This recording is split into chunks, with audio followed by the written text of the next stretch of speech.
All right, we've got some breaking news just into CBS News that we want to share with you. We want to take you now to Molenbeek, Belgium. This is the area that the suspected terrorists in the Paris attacks of November the 13th of last year, Salah Abdeslam, is believed to have come from.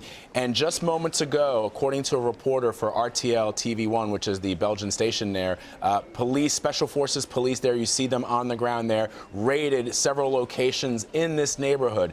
During the raid, there was a man who was seen fleeing from the building. Police opened fire on that man. According to the reporter, the man fell to the ground. There were a lot of shots that were fired and then rang out. And now the situation, according to this reporter, seems to have calmed down. But police are still going into these various buildings in the Molenbeek area, looking for whatever information that they can glean to give them some insights into those horrific terror attacks in Paris back in November.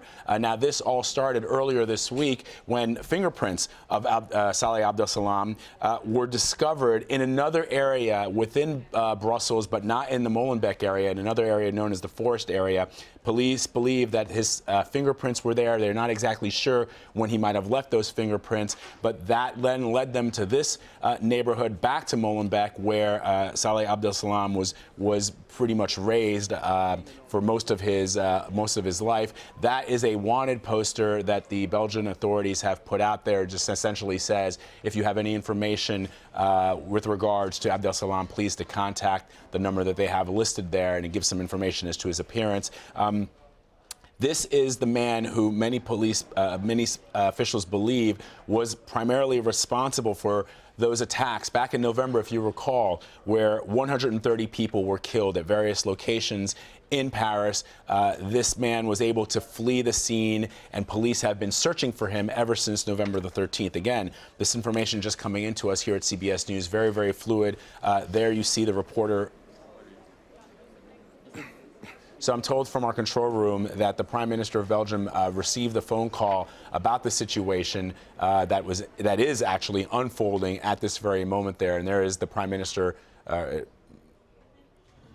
getting the phone call there and clearly rushing into his vehicle because of these police operations that are underway. Again, a dozen gunshots rang out, including flashbang grenades, noise grenades that they usually use when they want to enter into a building, into a location. They use those flashbangs to clear the room. A shootout occurred with the special forces of the police as a person tried to escape or run away from the raid.